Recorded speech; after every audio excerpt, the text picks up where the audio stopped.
南乳蒜香雞中翼做法好簡單嘅啫，最緊要咧就提前調好呢個醃南乳嘅汁，就係咁簡單啦。然後咧啲雞翼咧提前處理好，洗乾淨，咁啊放埋落去撈勻佢，醃佢2到3個鐘，咁就 OK 噶啦。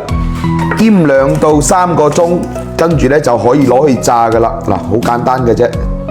準備炸呢個雞翼之前咧，就一定要用啲生粉啊，撈一撈佢，咁樣先攞去炸，炸出嚟咧效果先會好嘅。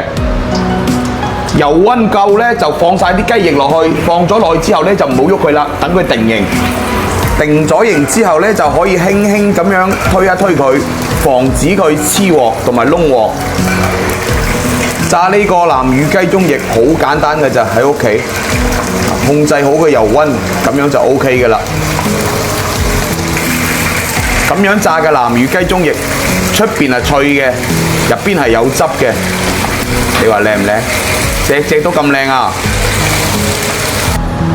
嚿嚿都脆卜卜啊！你睇下，小朋友嘅最愛啊！我同你講啊！哇，正啊！